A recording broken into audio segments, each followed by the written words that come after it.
Howdy, folks. Happy Wednesday. Happy hump day. Sorry for yesterday. We had some late cancellations. Russ is traveling, so it's throwing around our scheduling this week. So, Russ, are you going to be back on Friday?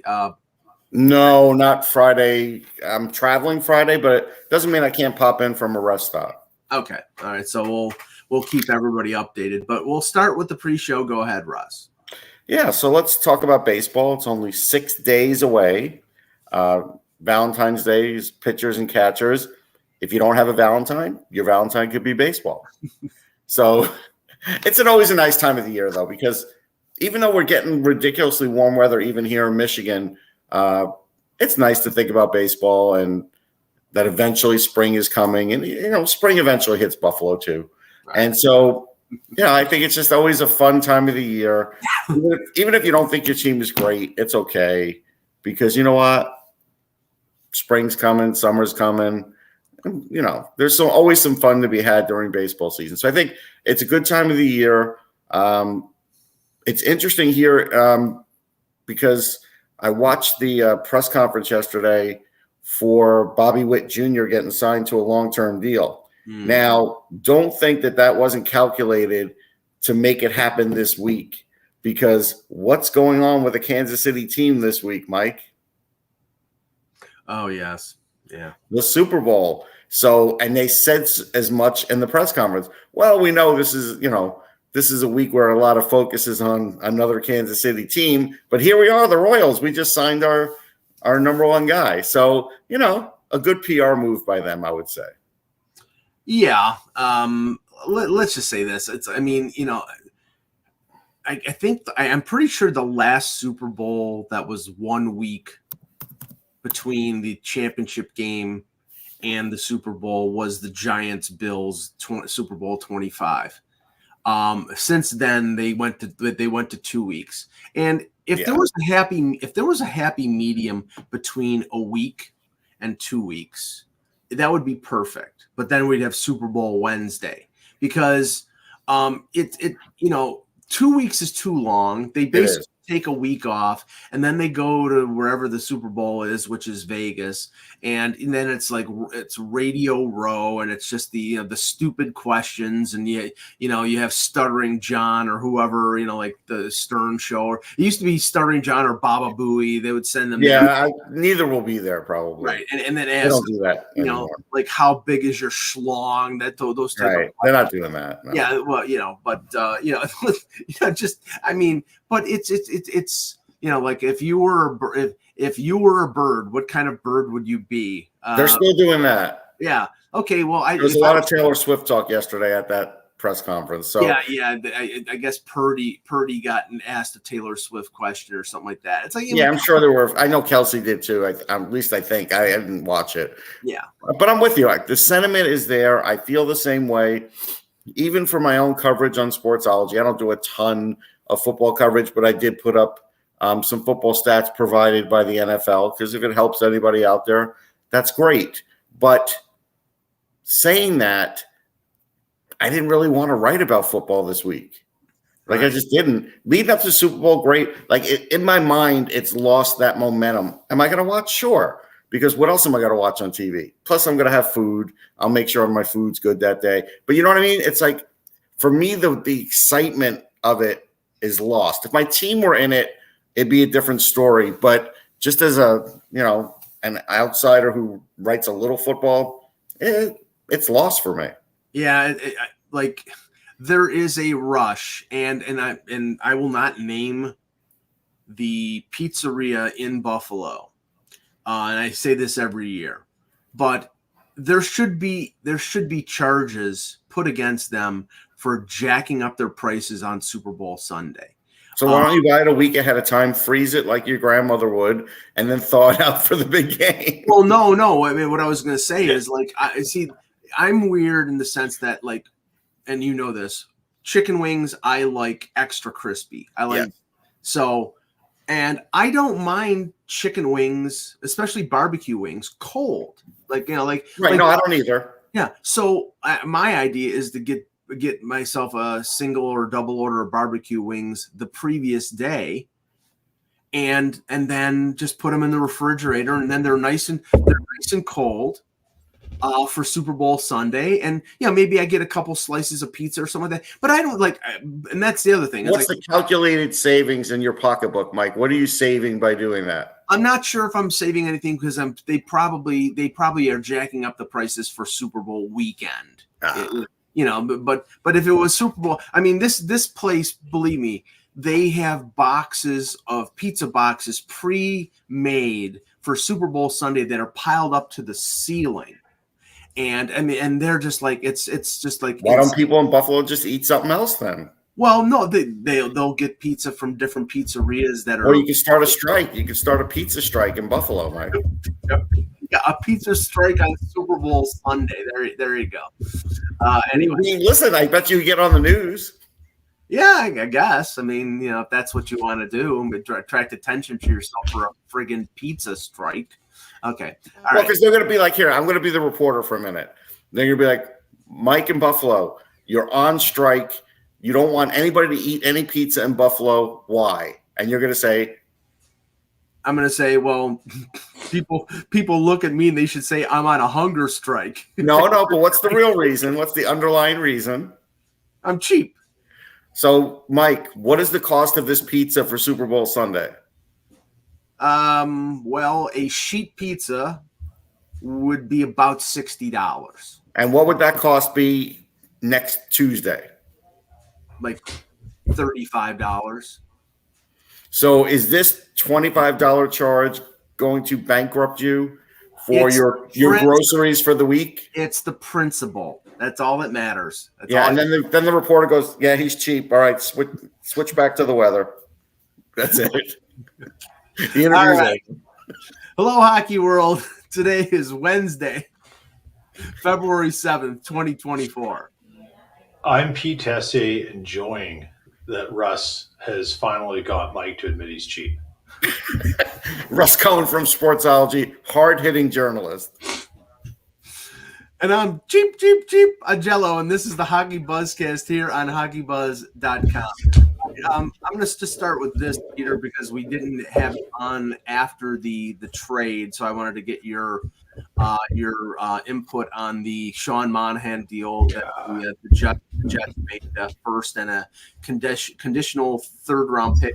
The conditional third-round pick is if they win the Cup, and I don't know how. Actually, no, it's the Western Final, I think. Oh, Western Final? Okay. Yeah, Western Conference Final. So, look, Monahan played his first game for the Jets yesterday. I don't know how he did. I was concentrating more on a couple other games. What were your first impressions of him, and what do you think of the deal?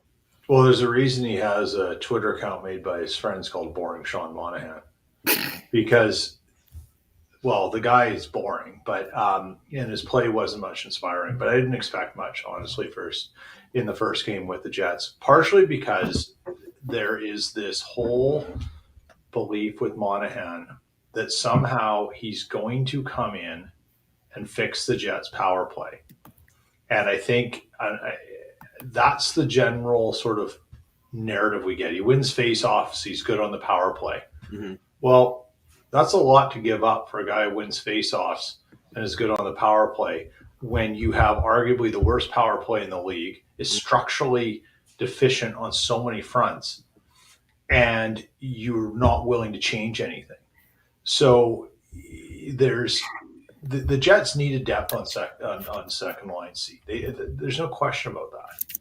However, did they think they were getting more when they got Monahan? And that's the part that I think everyone's got to temper their expectations in. They got depth. He was getting first line power play minutes. Montreal loaded him up for good reason. They wanted to trade him. They wanted to pad his stats. They did everything. But if you don't go back and look at what he's actually doing, you're going to have some problems. The Jets are an even strength team. That's what they are. Their power play is abysmal. Their penalty kill is not much better. And they are unwilling to make any meaningful changes or try anything new. Adding a guy like, yes, Mike, the fireworks are there. Adding a guy like Monahan is not going to move the needle on either of those facets. And you may shore up your 5 versus 5, but if you have things like what Dylan did last night happening all the time, you got big problems. Mm-hmm. And now the other major deal made during the All-Star break was the Lindholm deal. And Lindholm had a much more impactful debut with the Canucks scoring a couple goals. And those goals were needed. They beat the Carolina Hurricanes 3-2. Russ, the thing is, and I heard somebody talk about this, if Lindholm was the Lindholm of this year, the way he was playing in Calgary, then he was still going to be an improvement for Vancouver from what their center situation was. But if Lindholm became the guy he was 2 years ago, which was an 80-point center, then the 1-2 punch with him and JT Miller up the middle and being able to, sometimes move Pettersson up the middle if you want to, that's a game changer. Sure, but he's not that 80-point guy, the same way that Huberdeau is not that same guy from 2 years ago either. That magic that attacked the stat sheet for all those guys that had Johnny Gaudreau in there too, it's all gone. All those players have had lesser years, or at least the ones mentioned, since they left. So I don't expect Lindholm to be on an 80-point pace, but he's capable of 60, 65, especially if he gets power play time there with that power play they have. If he gets ice time with Quinn Hughes, his numbers will go up. So all those things are true, So, yeah, I think they'll go up for what they were. Everybody knows that. But they'll never go up to 80. Now, I'm intrigued, Peter, by the picture of what's going to happen in the Central the remainder of the season, because the prize in that division is going to be who finishes in first place, because that prize is you play the wild card instead of playing either, like say Winnipeg wins, then they don't have to play Colorado or Dallas in the first round. And the other two teams would have to beat the crap out of each other in the first round to get to Winnipeg. So finishing in first place is it's gonna be there is a pot at the end of the rainbow.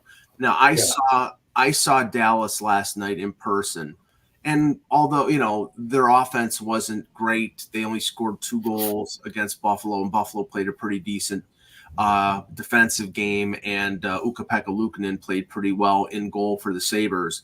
Jake Ottinger was the story, and I've been a fan of Ottinger's since he was sort of the sharing goaltender for Team USA at the World Junior in 2018.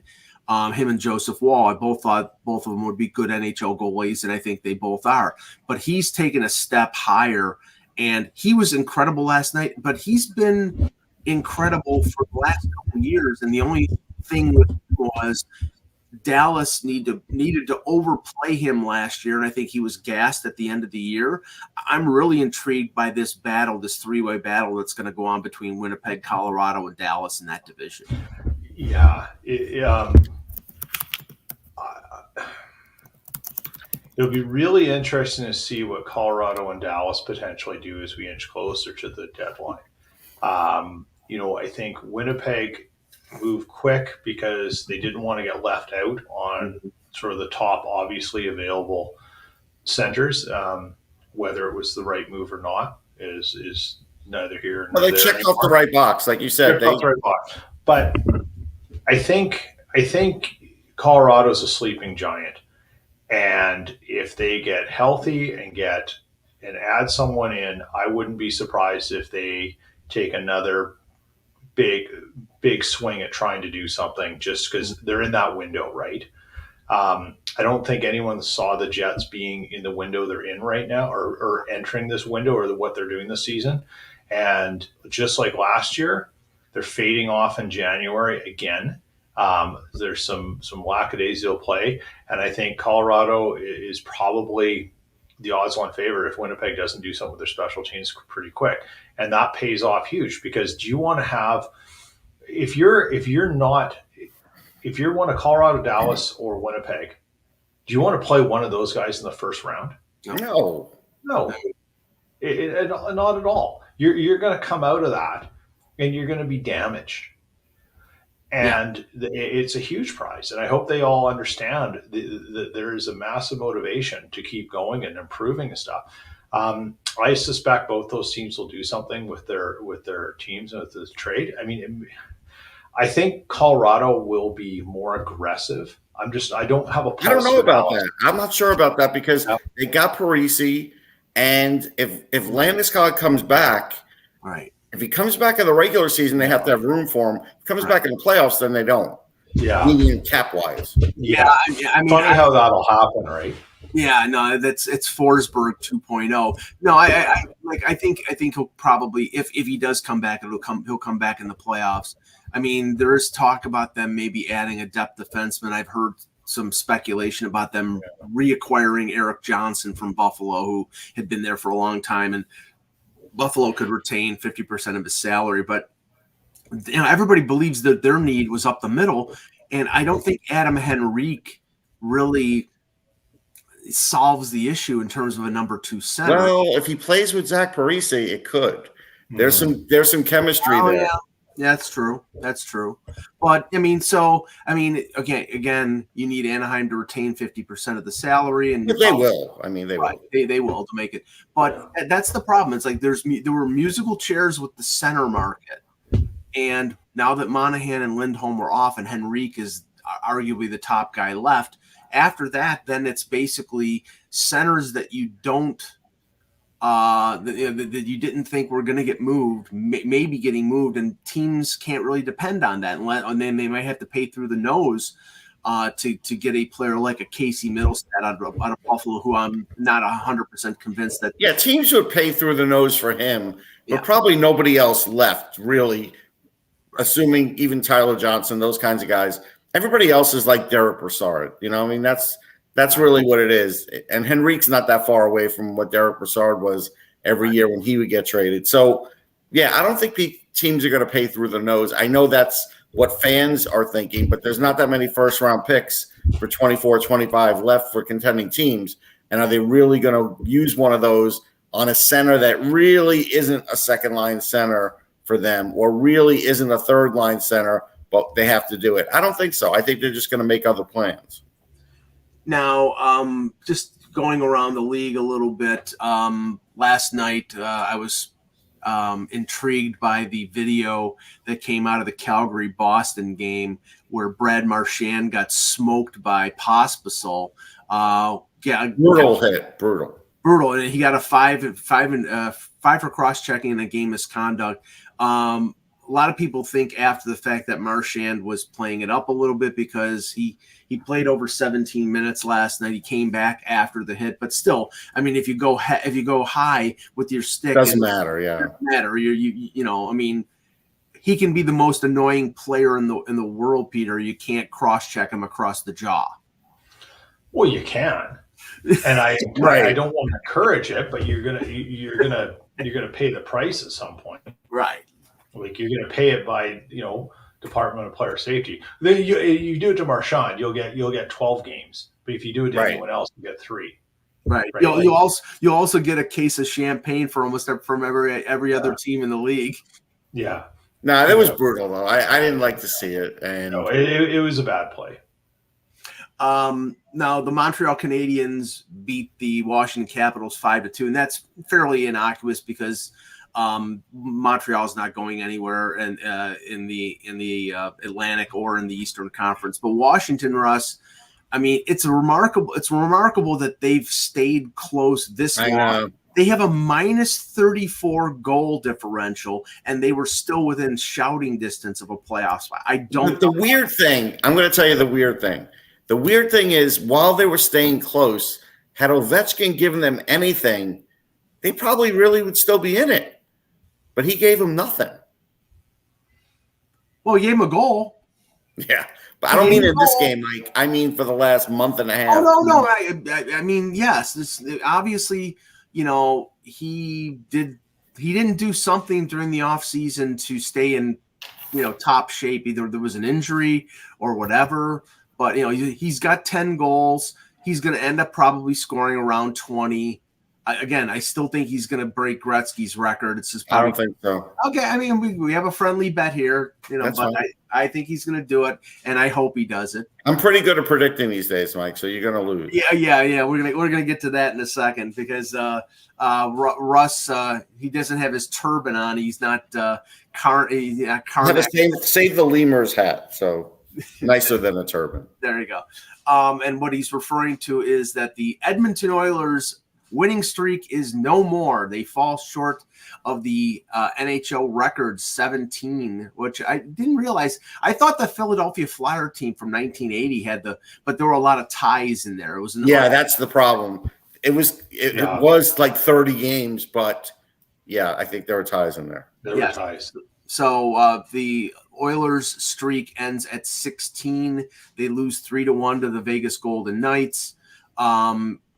Chandler Stevenson scored a goal early in the third period. Then Vegas held on. It was very reminiscent, Peter, of the series between Vegas and Edmonton during the playoffs. Vegas really played shutdown. Aiden Hill made a few really big saves, and that's the winning formula for Vegas. And I give Edmonton a lot of credit for winning 16 in a row. I didn't think they were going to be able to climb back into the playoff race. I'm still predicting they're going to miss the playoffs because that's just I stick with my predictions. But I'm a little I give them full credit for winning as many games as they did. Yeah, I mean, if you follow some Oilers, there was some interesting chat about CC in that game and some of the things he did. There's also, again, it seems to be a constant refrain, and I'd love to have the time to dive into this. But whenever Edmonton loses, it's almost like the refs decide they're not going to call penalties against McDavid in a view of a certain Oilers mindset in their fan base. Now, I think there's probably some legitimate concerns about definitely obstruction and interference on McDavid at times. He's fast. I don't know if you guys have noticed, he's fast. But I don't think those things are specific to McDavid in the course of the NHL. And I think a lot of stars get it. I'll give you an example. Last night in the Jets game, I think it was, I can't remember who it was, literally came up there in front of the Jets net. It was the second goal on the 5-minute power play. And the forward basically cross-checked, I think it wasn't Dylan, I can't remember who it was, in the back, pushed him out of play as the shot's coming in. Well, you just got cross-checked in the back. And you're trying to make a play in front of the net. Now you're out of position. So is that interference or is that just battling for position? Like, which is it? Right? And these are the things that happen all the time in the game. And that's where I think there's a lot of challenges with the officiating and how Edmonton sees it. And a lot of their fans do, because they think McDavid, as incredibly gifted as he is maybe not subject to the same things others are. Mm-hmm. And, so this... Like Michael Jordan back in the day. And there is a star treatment. I think McDavid gets a fair bit of star treatment. But, man, when the Oilers lose or something doesn't go right, it's like McDavid's, he's been nailed to the cross in terms of a treatment, right? No one seems to care. And that's just, it's a weird thing. And that's what Vegas did to him in the playoffs. It's what the Jets did to them in the lockout year in that first round when they swept them for. They just took McDavid's space away, and everyone cries that those aren't the rules.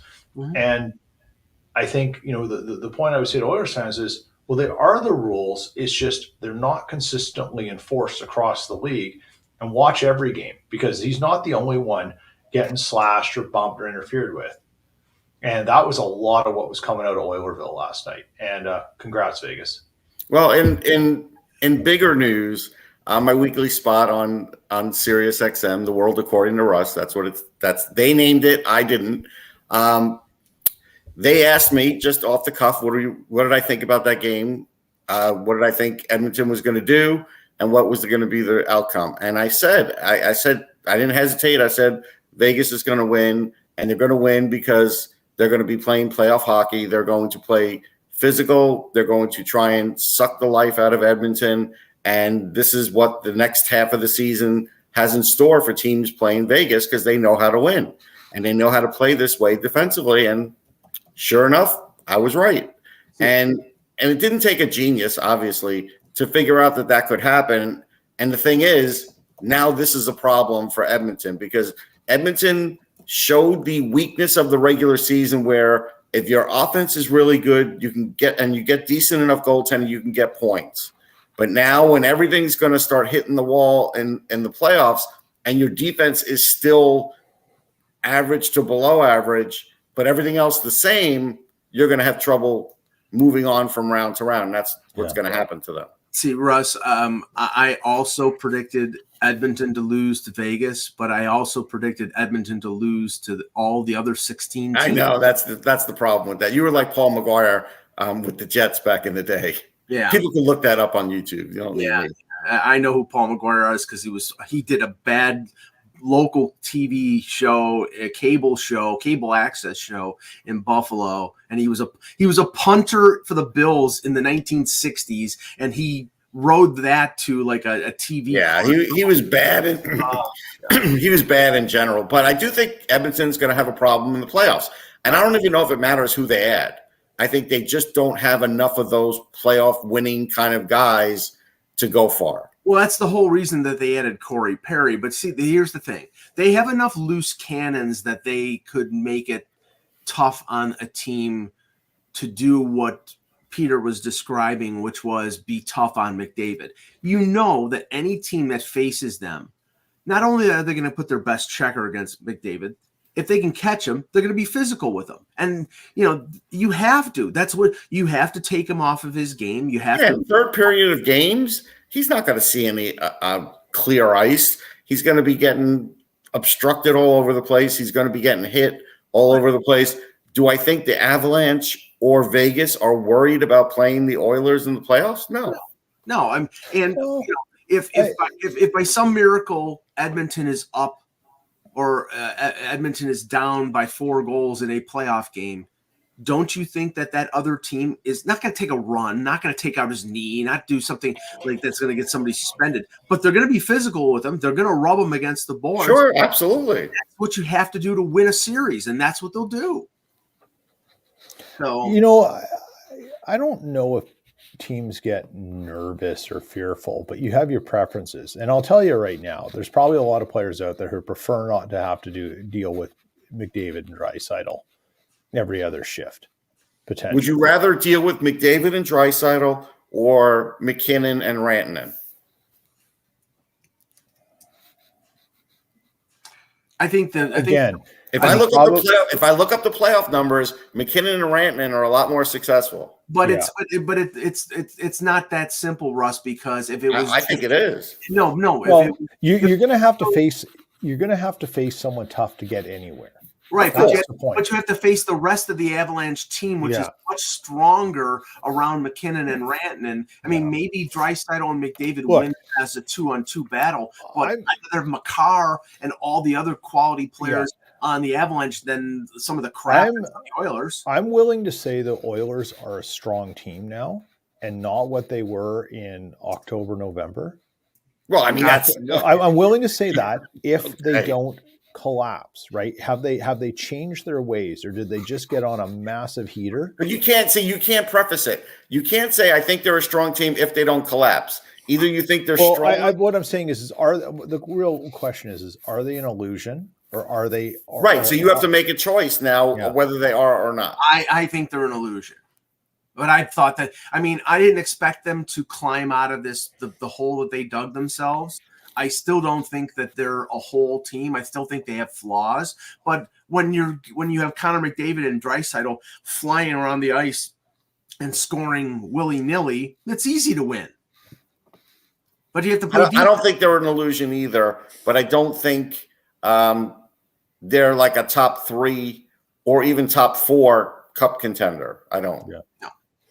So the Oil, just to give you an example of how hard it is to climb up, The Oilers are 12 points back of Vancouver before they started their heater. They're now 14, but they played 5 less games. Right. So that's how hard it is to climb back. And I will say this about the Oilers run. They weren't playing a lot of top teams. And as soon as they had to, they play, okay, so they beat the Predators, the Blackhawks, the Blue Jackets, the Flames, the Kraken.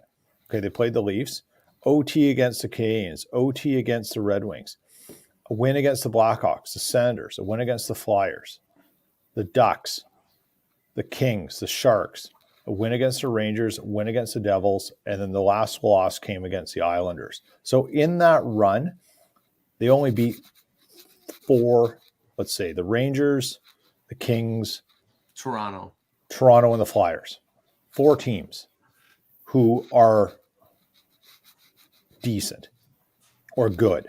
right? So now when they come up against So now they've got a run where they're going to play. Okay, they play the Ducks, Kings, then Red Wings, Blues, Stars, Coyotes, Bruins, Wild, Flames, Kings, Blues. And, they got the Bruins, they've got... There's still some pretty easy games in there. Yeah, there's still some pretty easy games there. But They'll go over 500, but I don't know how much. Yeah, but there's going to be a stretch where they're playing Dallas, Colorado, Winnipeg. Yeah. Yeah. It has to be, unless they played all those games early on and they got them all past them. So... no, they've got some coming. I don't know. I think they've got to prove themselves a little more, and then I'll start saying, "Hey, get ready for the playoffs." Let me just bring up something officiating wise that it's not any kind of great revelation. It's something since we've been hockey fans and reporters that we know. I don't know if they consciously or subconsciously do this, but officials have a nasty habit of always trying to even up the calls. And here's a perfect example. Close game last night, Dallas-Buffalo, not exactly overly exciting except the fact that, Buffalo had 48 shots on Ottinger and he was standing on his head. So Dallas, from the early second period to early third period, got 4 penalties, 4 minors. So Buffalo had 4 power plays. Buffalo had the first penalty in the first period, then 4 Dallas minors from the beginning of the second to the beginning of the third. What do you think happened in the remainder of the third period? With Dallas up a goal, they got 1, 2, 3, 4 Buffalo penalties. So at the end of the game, it was Buffalo 5 minors, Dallas 4.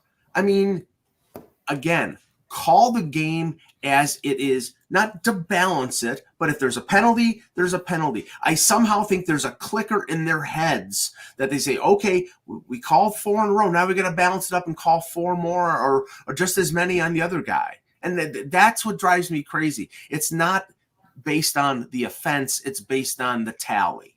It definitely happens. I mean, I don't know if it's happening every game, but it happens. Yeah. The other thing that just shocked me, Russ, if you asked me who had the second most goals as a defenseman in the NHL this year, I knew the number 1 was Rasmus Dahlin. He's got 13.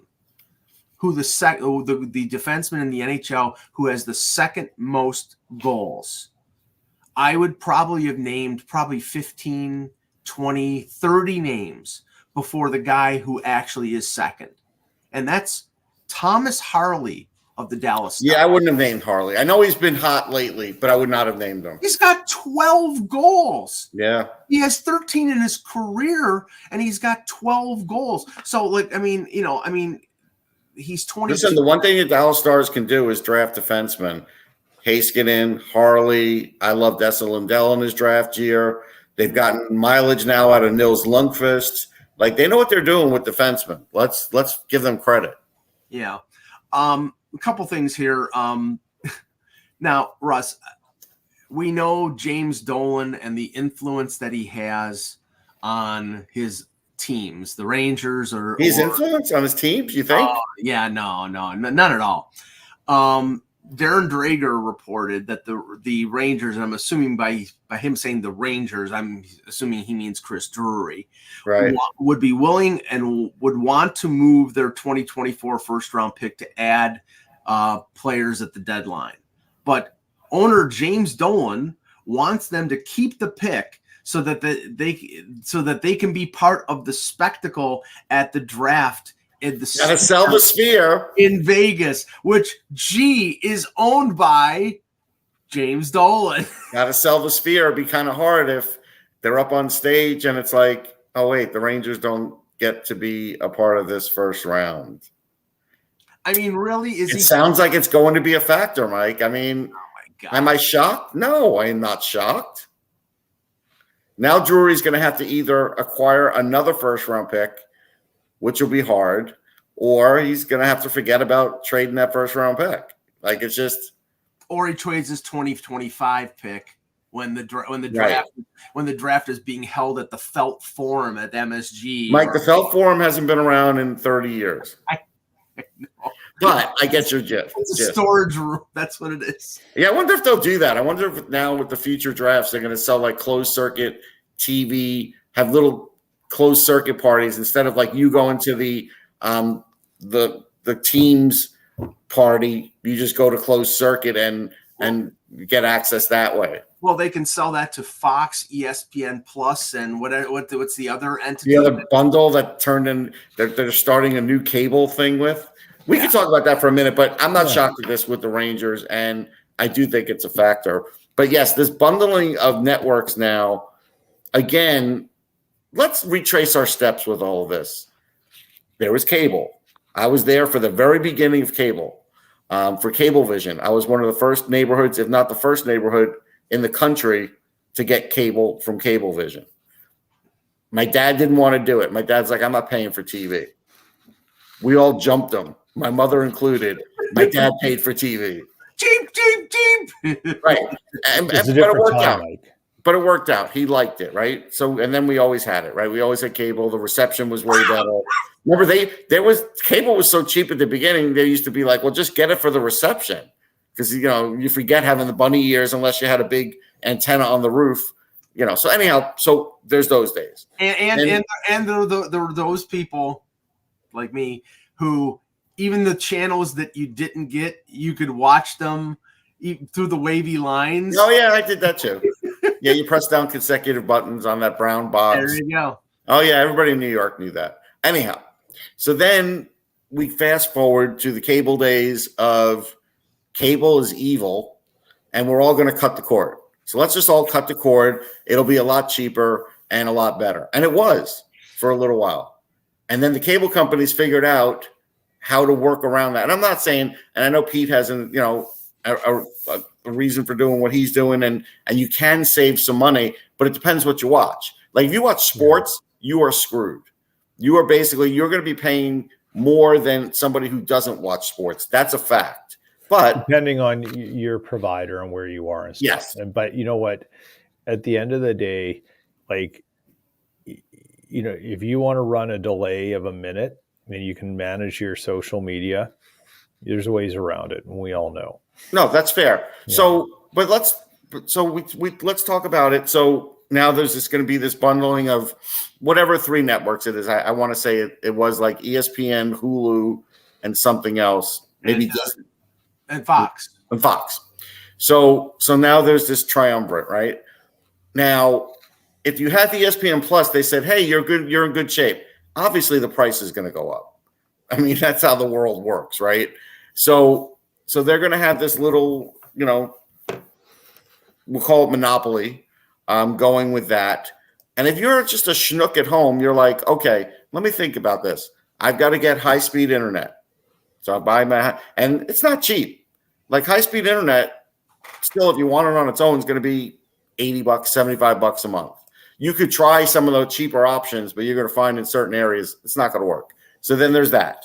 Now maybe I buy that triumvirate, so I'm covered for hockey and for baseball. And that's fine, but I'm not going to be covered for every sport or all the things I like to watch. I'm not covered for the NFL at all with any of that. Maybe just Fox Sunday games, but that's it. Mm-hmm. But Do I know for sure if I get this Fox package that I'm getting the team that I want on Sunday, or am I getting the national game? That would be a good question, right, Pete? Yeah, that's true. Because if I'm a Jets fan, if you're now guaranteeing me that every game on Sunday is in that package and I'm watching the Jets, I might buy it. But if you're telling me it's the game of the week, it doesn't matter to me. It's dead to me. So these little fine intricacies make it so much harder for people to actually figure out what they want anymore, cable-wise, and what they want to watch. It's hard. Yeah. Well, what I wonder is, Peter, is because right now, okay, I'm a Buffalo Bills fan. When the Bills games are on Amazon Prime or on any of the pay networks, the under the NFL contract, it has to be shown locally in Buffalo. So I get to see those games even though I don't subscribe to Amazon Prime. All the other games are usually on ESPN or on Fox or on CBS. So I'm not going to miss one Bills game under the current construction. I don't know whether this agreement, whether this new conglomerate will change that, because right now the NFL, most everything is over air, and they're establishing packages with different outlets. But I don't know whether, like, if you want to watch the Jets like Russ, whether you can watch 17 Jets games and you're unencumbered because of this new conglomerate. I don't know. So I don't know how much it affects things unless you want to watch every team. Then you're going to have to be like me and buy ESPN Plus and pay $100 so I can watch Leafs games. It becomes tricky. Like somebody else, Terry said, WWE's moving to Netflix. Certainly that price is going to go up. And so, like, nobody can have 15 services. You can go with IPTV and you get a lot of that stuff, but it's an interface that's hard to navigate at times. It's tricky. And there's somebody in my house that doesn't love the interface. So now I have to teach that interface that, yes, can save you money, but then there's also convenience. So this has become this has become way worse than I ever thought it would 20 years ago. I knew things were going to go a la carte to some degree and pay per for some degree, but now it's just confusing. That's the worst part. It's just confusing. Yeah. So here, Russ, you nailed it. What it is the user experience has now become so difficult. Yes. You've got to make choices. You've got to figure out, what do I get value for? At least with cable, as we came to know it, you could absorb enough value out of it that you didn't care about all the things that didn't matter on your plate. Right. And then the technology became available that you could customize your cable. But the cable companies didn't want to do it because they didn't want to go and have to learn how to price it. Right. And they knew if they had to price it per channel or bundle it or do this, that people were going to stop buying the things that also help make them money. There was going to be low-hanging fruit, and the industry knew it in the side that, what do you mean? There's not enough people who want to have HGTV. Like they or don't ESPN. care about like, remember, that was grandfathered in to basic cable from Ronald Reagan. And then they finally broke it off like 30 years later. Maybe we're at this point where the actual business model isn't sustainable. And I'm a contrarian when it comes to this stuff. Sometimes when things aren't sustainable, you have to let them break and things have to fail. And then innovation happens and you rebuild. You can't keep supporting it or doing it if it's broken. You've got to let it break and recreate it. And cable we're probably going to come around to that point.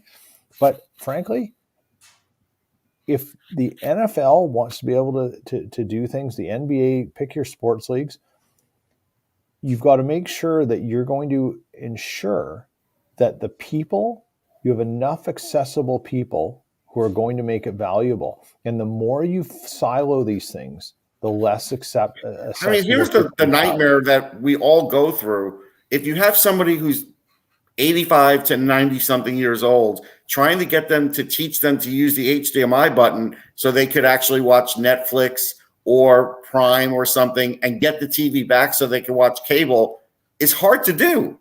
No. I mean, See, Mike is already saying. Well, I mean, I take care of my mom, and she's in her 90s, and she loves her TV shows, and she knows how to use the DVR. So she's anchored to that. So Right. What does that mean? That means I'm paying $350 a month for cable because it's that DVR. She wouldn't have the same thing. Teaching her something, let's just say I don't want to have to go through having to teach her 50 times a month because she can't remember how to do it. She knows how to do it now. So I mean, and it's, I mean, if it was me, I would, get basic cable with the high-speed internet and use other things, and I'd be able to navigate no problem. So yeah, it's going to be interesting to see how this thing plays out. I wanted to touch on one other thing before we end the show here, Peter, and this it could affect the Jets, it could affect the Oilers, it could affect every Canadian team, and that's what's going on apparently between between John Tavares and the Canadian government regarding taxes. Apparently, like on his first year of his 7-year contract, he was paid a $15 million bonus, which with all these contracts, all the big free agent deals, it's low salary, as low as possible, and signing bonus. And there's a benefit for teams like Toronto, especially with like American players, like, for example, Austin Matthews. He gets his bonus on July 1st when he's living in Arizona. So the bonus is subject to Arizona tax law, not Canadian. Right. Tavares lives. Yes, as long as he's compliant on the other residency rules. Yes. There's other residency rules. This isn't a linear thing. So for Tavares, my understanding is it's a dispute of the percentage that should be charged. Correct. He's saying 15%. I think the other number was 38%. Right. 38. My God. Yeah. Well, most of these guys are paying. No, I mean, look, Pete, we get hit with like 32 to 35 in the U.S., but 38 is pushing it, man. I mean, most of these guys are paying well over that when you actually look at all. Oh, because they have to do the city to city to city thing. Like, oh yeah, there's. That's true. It is. I'm not crying sorry for them, but I'm saying 38 is pretty normal. But with bonuses, it's still counted as income in Canada, and you're still taxed in a certain way. Right. I would say that Tavares probably didn't have a good tax planner and accountant in his team when he negotiated the deal and how they looked at it. And I would also say that Revenue Canada is starting to wise up on some things and looking at certain people who can't hide anymore. So there's a whole bunch of people. So remember the Panama Papers and everything and all the different things that came out about all these global elites had money hidden everywhere. Lots in Canada. There's one in Lichtenstein, all these things. Anyone named in Canada on those things who had to go through tax court, which is a whole separate tax thing, not one person was named. Not one person was prosecuted. They all settled. Every single one of them, hundreds. Tavares is just going to settle this. He's just he can't hide. That's the problem. Right. He can't bury this in a. They're just going to find a number that they're comfortable with, exactly, and go from there. Right. And hey, next, I don't know how much. If you have a choice now to sign with Arizona or the Leafs, yes, your tax planner might say, it's better for you to go with Arizona. Right. At a certain point in time, because there's only 3 leagues in the world that have this problem, which is 4, to the 2 hockey leagues, and 1 team in Toronto for MLB and NBA. It's an NHL problem, and again, you're going to have to find a way to manage things, but on this. And, it's the same thing as economic migrants in the States, people wanting to go and live in Florida because there's no personal income tax. Right. It's totally different. And so my answer for people, Pete, that always want to say, you're right about the tax thing is a big deal. And I think fans now have to understand, why some players don't choose certain teams. Like they're just going to have to understand that. And Toronto definitely goes through that in baseball. There's no question players avoid that team. And I think we're going to start to see more of it in hockey too. And we're not going to see another Canadian franchise. Not with this stuff going on. The people who wanted Quebec to be in the NHL, forget it. It's not happening. One thing, and we'll not answer this question now, just leave it hanging out there, and we'll talk about this at some future point.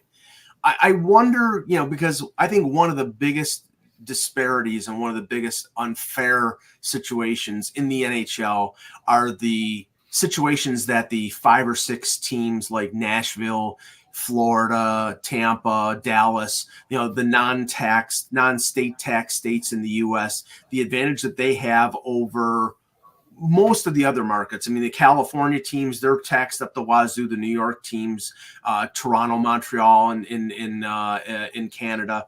Whether there is a way that the NHL can set up, because remember, every player is paid in U.S. funds. Right. There is a way that the NHL can set up a corporate entity in one particular locale where the tax breakdown for each particular state is not a fact. You're not allowed to answer it now. You can't do that. You can't answer it now. You can't answer it. Mike said you got to leave it hanging.